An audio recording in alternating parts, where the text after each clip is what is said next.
एक ऐसा मुस्लिम देश जहां का आधिकारिक धर्म इस्लाम है, इसके बावजूद यहां पर हजारों हिंदू मंदिर मौजूद हैं, जिन्हें यहां की सरकार पूरी तरह से अपनी संस्कृति का हिस्सा मानती है। करोड़ों लोग इस देश में हर साल घूमने आते हैं, जिसमें भारतीय सैलानियों की संख्या भी भारी होती है। और जब वो यहाँ पहुँचते हैं और यहाँ इतने सुंदर सुंदर मंदिर देखते हैं, तो उन्हें बिल्कुल भी यकीन नहीं होता कि वो किसी मुस्लिम मेजॉरिटी वाले देश में हो। इसके अलावा दुनिया की दूसरी सबसे ऊंची इमारत यानी बुर्ज खलीफा के बाद जो इमारत आती है वो इसी देश में मौजूद है। यहाँ देखने, जानने और घूमने के लिए बहुत सारी चीजें हैं, जिन्हें हम कोशिश करेंगे इस वीडियो में कवर करने की। भारत से अगर कोई यहाँ पर जाता है तो उसे वीजा लगवाने की जरूरत नहीं पड़ती। केवल इंडिया का पासपोर्ट ही काफी है इस देश में एंट्री करने के लिए, लेकिन ऐसा केवल दिसंबर तक ही है। एक और खास बात, यहाँ पर बहुत ही कम खर्चे में आप विदेश जैसा मजा उठा सकते हैं, क्योंकि ये देश दुनिया के सबसे सस्ते देशों में भी गिना जाता है। दोस्तों, ये खूबसूरत देश है मलेशिया। जानेंगे इसका इतिहास, मंदिर, मस्जिद, टूरिस्ट स्पॉट, बड़ी बड़ी बिल्डिंग्स और अद्भुत फैक्ट्स के बारे में। लेकिन उससे पहले हमारी वीडियो आप किस शहर या गांव से देख रहे हैं, कमेंट में अपने शहर का नाम जरूर लिखें। हम नेक्स्ट वीडियो में आपका नाम जरूर लेंगे आपकी कमेंट के फोटो के साथ। अब जब हमने मलेशिया को दुनिया के सबसे सस्ते देशों की लिस्ट में रखा है, तो जाहिर सी बात है पहले हमें यहाँ की करेंसी के बारे में जानना पड़ेगा। तो मलेशिया में चलता है रिंगित, जो कि इंडियन करेंसी में काफी सस्ता है। इंडिया के सिर्फ 1 रुपए मलेशिया की करेंसी में 19 रुपए बन जाते हैं, और इसी वजह से ये भारतीय नागरिकों के लिए एक सस्ता देश बन जाता है घूमने के लिहाज से। यहाँ की राजधानी में एक शानदार होटल में एक दिन का किराया आसानी से भर सकते हैं। केवल 90 रुपए से लेकर 200 इंडियन रुपीज में यहाँ के आलीशान होटल में रूम बुक किया जा सकता है। हाँ, यहाँ बहुत सारी चीजें सस्ती हैं, खाना, रहना, घूमना। यहाँ तक कि मलेशिया में पेट्रोल का दाम आपको चौंका देगा। केवल 2.5 रिंगित में 1 लीटर पेट्रोल मिल जाता है, जो इंडिया की करेंसी में 45 रुपए और 50 रुपए के बीच है। लेकिन यहाँ पेट्रोल तो सस्ता है, पर पानी, जी हाँ, पानी बहुत ज्यादा महंगा है। केवल 1 लीटर पानी की बोतल 5 रिंगित यानी कि 90 से 100 रुपए में मिलती है। मलेशिया एक इस्लामिक देश है, क्योंकि यहाँ का आधिकारिक धर्म है इस्लाम। यहाँ की आबादी है 3 करोड़ 50 लाख, जिसमें 61% आबादी मूल रूप से मलेशिया की है। 23% में चाइनीज लोग हैं, 8% में भारतीय लोगों की आबादी है, जबकि 8% में दूसरे लोग यहाँ पर रहते हैं। क्योंकि मलेशिया एक इस्लामिक देश है, तो इस वजह से यहाँ 11,000 अलग अलग छोटी बड़ी खूबसूरत मस्जिदें देखने को मिलती हैं। लेकिन आपको जानकर हैरानी होगी कि इस देश में 42,000 मंदिर मौजूद हैं। जी हाँ दोस्तों, इस इस्लामिक देश में 1-2 नहीं बल्कि 42,000 मंदिर आपको देखने को मिलेंगे। इससे एक बात साफ पता चलती है कि यहाँ के लोग धर्म के आधार पर नहीं बल्कि इंसानियत के आधार पर मिलजुल कर रहते हैं। आइए अब आपको दिखाते हैं यहाँ का सबसे प्रसिद्ध मंदिर। इसके बाद देखेंगे मलेशिया की सबसे प्रसिद्ध मस्जिद को भी। तो ये है यहाँ का सबसे प्रसिद्ध मंदिर, जिसका नाम है बटू केव्स। ये एक विशालकाय मंदिर है, जिसका मेन सेंटर फोकस होता है भगवान मुरुगन की मूर्ति, जो कि शिव और पार्वती के पुत्र के रूप में पूजे जाते हैं। क्योंकि ये खास मूर्ति है, तो इसे सुनहरे रंग से बनाया गया है। ये मूर्ति 42.7 फीट यानी कि 140 फीट ऊंची है, जो कि मुरुगन देवता की दुनिया में सबसे ऊंची मूर्ति होने का सम्मान रखती है। ये मंदिर सेलांगोर शहर के गोम्बक डिस्ट्रिक्ट में मौजूद है। मुरुगन की मूर्ति को ब्रॉन्ज की धातु से बनाया गया है, जिस पर सोने का पानी चढ़ा है, ताकि ये सुनहरे रंग में और ज्यादा आकर्षक लगे। रोजाना इस बाटू केव्स मंदिर में सैकड़ों लोग आते हैं। यहाँ और भी कई छोटे छोटे मंदिर और मूर्तियां बनी हैं, जिन्हें काफी रंगीन कलर से बनाया गया है। अब आपके सामने है मलेशिया की सबसे सुंदर और प्रसिद्ध मस्जिद। ये यहाँ की राष्ट्रीय मस्जिद है। इसका नाम है पुत्रा मस्जिद, जो कि कुआलालंपुर में मौजूद है। इसे पिंक मस्जिद भी कहा जाता है। साथ ही साथ पुतराजया के नाम से भी इसे लोग जानते हैं। इस मस्जिद की खासियत है कि इसे पिंक रोज ग्रेनाइट के पत्थरों से बनाया गया है। इसके अलावा यहाँ एक साथ 15,000 लोग नमाज पढ़ सकते हैं। इस मस्जिद का जो गुंबद है वो 40 मीटर यानी कि 131 फीट चौड़ा है, जो पूरे देश का सबसे बड़ा गुंबद बनता है। यहाँ तक पहुँचने के लिए पहले पुतराजया झील तक जाना पड़ता है, जो इस पूरी जगह को और खूबसूरत प्राकृतिक शांति देती है। यहाँ काफी सारे टूरिस्ट रोजाना आते हैं। इस मस्जिद में महिलाओं के लिए अलग से प्रार्थना करने की जगह है और पुरुषों के लिए अलग से। एक बड़ी लाइब्रेरी और विजिटर सेंटर भी यहाँ पर मौजूद है। मस्जिद ईरान आर्किटेक्ट को दर्शाती है, जो कि आधुनिक सुविधाओं के साथ साथ अपनी संस्कृति को संजोकर रखे हुए है। इसे केवल 1997 में बनाने की शुरुआत करी गई थी, जो कि 2 सालों में बनकर तैयार हो गई। साल 1999 में पिंक मॉस्क को मलेशिया की एडमिनिस्ट्रेटिव कैपिटल के रूप में घोषित किया गया। मलेशिया के अगर एरिया की बात करें तो देश का क्षेत्रफल लगभग 3,30,803 स्क्वायर किलोमीटर में फैला हुआ है, जो क्षेत्रफल के लिहाज से दुनिया का 66वां बड़ा देश बनता है। नक्शे पर देखें तो दक्षिण पूर्व एशिया का सबसे खास देश है मलेशिया। इसे 2 हिस्सों में बांटा गया है, एक पश्चिमी मलेशिया जो कि मुख्य भूमि है और दूसरा पूर्वी मलेशिया जो कि बोर्नियो द्वीप के उत्तरी हिस्से में आता है। देश की आबादी है 3,40,00,000, जिसमें 61% लोग इस्लाम धर्म को मानते हैं, 20% में बौद्ध धर्म के फॉलोअर्स हैं, 9% में ईसाई धर्म पर यकीन रखने वाले हैं, 6 से 8% में हिंदू धर्म को मानने वाले लोग भी यहाँ पर रहते हैं, जबकि 2% में अन्य धर्मों के लोग हैं और 2% में किसी भी धर्म पर यकीन ना रखने वाले लोग भी यहाँ पर आपको दिख जाएंगे। ये है मलेशिया की राजधानी, यहाँ का सबसे बड़ा और सबसे ज्यादा आबादी रखने वाला शहर, जिसका नाम है कुआलालंपुर। ये शहर देश की संस्कृति का केंद्र तो है ही, साथ ही साथ यहाँ की आर्थिक व्यवस्था का केंद्र भी है। इसी शहर से विदेशों में व्यापार, बैंकिंग सिस्टम, मेन ऑफिसेज और बड़े फैसले लिए जाते हैं। ये है देश की पहचान, एक शानदार लैंडमार्क पेट्रोनस ट्विन टावर, जिसे पहले KLCC ट्विन टावर के नाम से जाना जाता था। ये राजधानी कुआलालंपुर की शान है, दुनिया का सबसे बड़ा जुड़वा टावर और मलेशिया के विकास और आधुनिकता को बखूबी ढंग से दिखाते हैं ये दोनों टावर।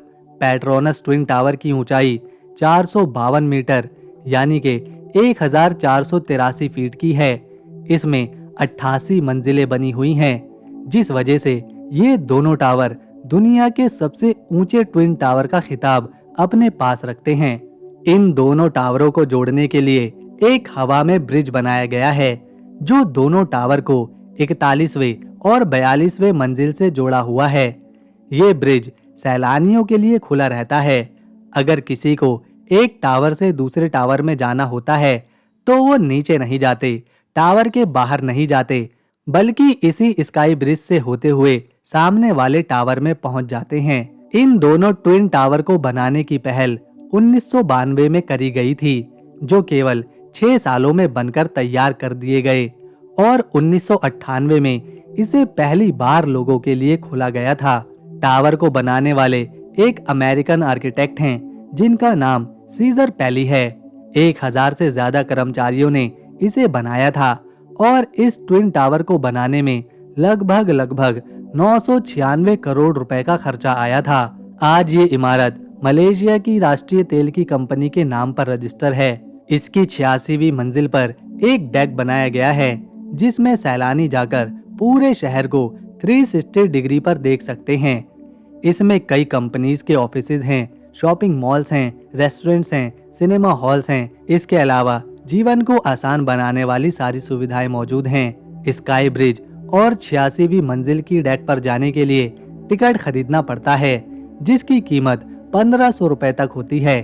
इसमें एक टूर गाइड की मदद से लोगों को इन दोनों जगहों का टूर करवाया जाता है, जो कि लगभग 45 मिनट का रहता है, जिसमें आपको वो गाइड इस बिल्डिंग के बारे में अच्छी तरह से जानकारी देगा। ये है मलेशिया की करेंसी, जिसे रिंगिट कहा जाता है। इस पर जिस व्यक्ति की तस्वीर छपी है उसका नाम है तांकुल अब्दुल रहमान, जो कि मलेशिया के पहले प्रधानमंत्री थे। भारत के केवल 1 रुपए की वैल्यू मलेशिया के रिंगिट में 19 रुपए बन जाती है।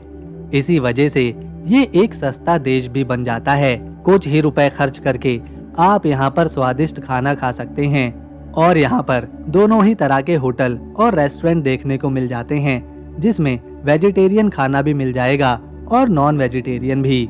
न केवल भारतीय बल्कि पूरी दुनिया से हर साल इस खूबसूरत देश में 2 करोड़ 60 लाख सैलानी घूमने आते हैं। इसमें युवाओं की संख्या सबसे ज्यादा रहती है, क्योंकि राजधानी कुआलालंपुर की लाइफस्टाइल, खान पान, ऊंची इमारतें और नाइट लाइफ लोगों को अपनी तरफ आकर्षित करती है। यहाँ आपको सैकड़ों दुकानें देखने को मिलेंगी। यहाँ लोगों की भीड़ नजर आएगी। इसके अलावा अनगिनत बार्स, क्लब और डिस्को भी देखने को मिलेंगे। यहाँ किसी को किसी से कोई परेशानी नहीं, क्योंकि मलेशिया की अर्थव्यवस्था में यहाँ आने वाले सैलानी अपनी अहम भूमिका निभाते हैं। तो यहाँ ऐसा बिल्कुल भी प्रतीत नहीं होता कि ये एक इस्लामिक देश है। और यहाँ बहुत सारी छूट है, खासतौर पर राजधानी कुआलालंपुर की जीवन शैली देखकर तो बिल्कुल भी नहीं लगता। मलेशिया को अगर स्काई स्क्रैपर, गगनचुंबी इमारतों का देश कहें तो गलत नहीं होने वाला, क्योंकि अभी हम आपको एक और ऐसी गगनचुंबी इमारत के बारे में बताते हैं जो दुनिया की दूसरी सबसे ऊंची इमारत है। पहले नंबर पर तो बुर्ज खलीफा आती है और इसके बारे में तो सबको पता ही है, लेकिन ये है मर्दका 118, जो कि दुनिया की दूसरी सबसे ऊंची इमारत है। इसने अपने ही देश के ट्विन टावर को भी पीछे छोड़ दिया है। इस स्काई स्क्रैपर की ऊंचाई 644 मीटर यानी कि 2113 फीट है। इसे आधुनिक आर्किटेक्ट के एक बेमिसाल बेहतरीन नमूने के रूप में देखा जाता है। मदरका 118 को डिजाइन किया है फॉस्टर और पार्टनर्स नाम की एक कंपनी ने, जो कि अपनी सस्टेनेबिलिटी और इनोवेशन के लिए जानी जाती है। इस इमारत का डिजाइन एक तलवार के आधार पर बनाया गया है, जो कि परमेश्वरा कैरिस, जो कि एक तलवार है, मलेशिया के इतिहास और संस्कृति में अपना अहम स्थान रखती है। उसको ध्यान में रखकर इस पूरी इमारत को डिजाइन किया गया है, जिसका आधार तो चौड़ा है, लेकिन जैसे जैसे मदरका 118 ऊपर बढ़ती जाती है ये पतली होती जाती है। ये इमारत भी बहुत ज्यादा पुरानी नहीं है। इसे 2014 में ही बनाने की शुरुआत करी गई थी, जो महज 8 सालों में बनकर दुनिया के सामने खड़ी है। 2022 में इसका कंस्ट्रक्शन पूरा हुआ था। मदरका 118 का मतलब है कि इस इमारत में 118 फ्लोर्स बने हुए हैं। ये इमारत 24 लाख स्क्वायर फीट की जगह में फैली है। इसमें लोग रहते हैं, बड़ी बड़ी कंपनीज के ऑफिसेज हैं, मल्टीनेशनल कंपनियां हैं, मॉल है, जिम है, सिनेमा हॉल है, रेसिडेंशियल एरिया है। लेकिन इस बिल्डिंग में ज्यादातर करोड़पति लोग ही रहते हैं। ट्विन टावर की तरह ही इसमें भी 118वें फ्लोर पर एक टूरिस्ट व्यू डेक बना है, जहां से राजधानी कुआलालंपुर का अनोखा नजारा देखने को मिलता है। रात के समय ये और ज्यादा सुंदर और आकर्षक लगने लगती है, क्योंकि इसमें चारों तरफ लाइटिंग का शो होता है, जिससे सभी 118 फ्लोर्स रोशनी से जगमगा उठते हैं। अब तक हमने जितनी भी चीजें देखी उनमें ज्यादातर चीजें ज्यादा पुरानी नहीं हैं। लगभग 20 से 25 साल में ही मलेशिया ने खुद को इस तरह बदल दिया है कि आज ये देश विकसित होने के साथ साथ अपने लोगों को अच्छी सुविधाएं और जीवन दे रहा है। यहाँ पर साफ सड़कें नजर आती हैं, लंबे लंबे एक्सप्रेसवे देखने को मिलते हैं, लोगों के पास रहने के लिए खुद का घर है, ज्यादातर लोगों के पास कार है। देश की लगभग 96% आबादी पढ़ी लिखी है। 70 से 75% लोगों के पास नौकरियां हैं। बहुत से लोग अपना व्यापार करते हैं। अब इतनी सारी तरक्की के पीछे कुछ कारण भी होते हैं। उसमें से एक ये है कि मलेशिया के पास अच्छे खासे कच्चे तेल के भंडार मौजूद हैं और LNG गैस भी है, जिसे बेचकर मलेशिया को काफी ज्यादा मुनाफा होता है। इसके अलावा इलेक्ट्रॉनिक आइटम, ऑटोमोबाइल मशीनरी और टेक्सटाइल से भी यहाँ पर अच्छा खासा पैसा बनता है। खेती बाड़ी में देखें तो पाम ऑयल मलेशिया में सबसे बड़े लेवल पर बनाया जाता है, जिसे फिर दुनिया भर के देशों में निर्यात किया जाता है। मलेशिया पाम ऑयल एक्सपोर्ट करने वाले देशों में अपना खास स्थान और महत्व रखता है।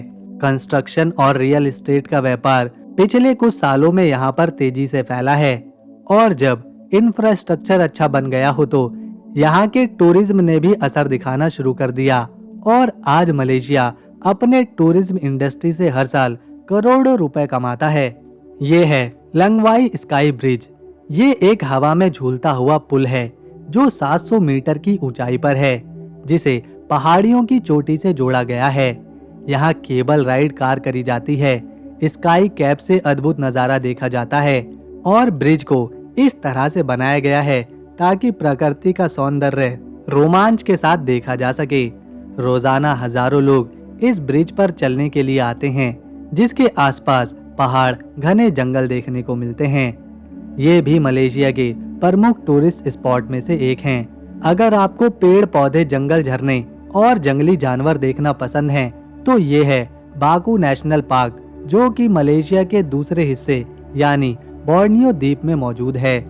यहाँ पर दूर दूर तक पानी नजर आता है, जिसके साथ सैकड़ों तरह के पेड़ लगे हैं। यहाँ कई ऐसी चट्टानें हैं जो हजारों साल पुरानी हैं। ऐसे ऐसे जानवर हैं जो बेहद ही अनोखे हैं। मैंग्रोव के जंगल, जो कि जंगली जानवरों को बहुत ज्यादा पसंद होते हैं, उन्हें भी आप यहाँ पर देख सकते हैं। घने जंगलों के बीच झरनों की आवाज इसे और ज्यादा सुंदर बनाती है। जगह जगह पर छोटे छोटे लकड़ी के पुल बने हैं जो सैलानियों को रास्ता दिखाने और पैदल चलने में मदद करते हैं। यहाँ वो लोग ज्यादा आना पसंद करते हैं जिन्हें वाइल्ड लाइफ नेचर पसंद है। वो लोग उनकी फोटो खींचते हैं क्योंकि यहाँ हजारों ऐसी प्रजातियां रहती हैं जो शायद कहीं और देखने को नहीं मिले। किंगफिशर जैसे अद्भुत पक्षी भी इसी जंगल में अपना घर बनाते हैं। मलेशिया का कोई नेशनल फूड नहीं है, लेकिन यहाँ पर नासी लेमक नाम की डिश लोगों के बीच बहुत प्रसिद्ध है। ये नारियल के पानी और चावल से बनाई जाती है। इसके अलावा चार कवे टियो, जिसे चावल, झींगे, अंडे और अंकुरित दालों के साथ बनाया जाता है। इस डिश को भी यहाँ के लोग बड़े चाव से खाना पसंद करते हैं। 18वीं से 20वीं शताब्दी तक मलेशिया पर ब्रिटेन का शासन रहा था। फिर 31 अगस्त 1957 को मलेशिया को ब्रिटिशों से आजादी मिली। आजादी मिलने से पहले मलेशिया को मलय के नाम से जाना जाता था। 1957 में आजादी मिली, जिसमें तंकु अब्दुल रहमान ने अपना अहम किरदार निभाया और उन्हें मलेशिया की आजादी का फादर ऑफ इंडिपेंडेंस भी कहा जाता है। आजादी मिलने के लगभग 7 साल बाद यानी कि 1963 में आधिकारिक रूप से मलेशिया दुनिया के सामने उभरा। तो दोस्तों, ये था एक शानदार इमारतों से भरा खूबसूरत देश मलेशिया। अगर आपको हमारी मेहनत और इन्फॉर्मेशन पसंद आई तो इस वीडियो को एक लाइक दें, शेयर करें और चैनल को सब्सक्राइब कर बेल आइकन जरूर दबाएं ताकि आने वाली नई वीडियो की अपडेट आपको मिले सबसे पहले। हम मिलेंगे नेक्स्ट वीडियो में, तब तक के लिए नमस्कार, अपना ख्याल रखें।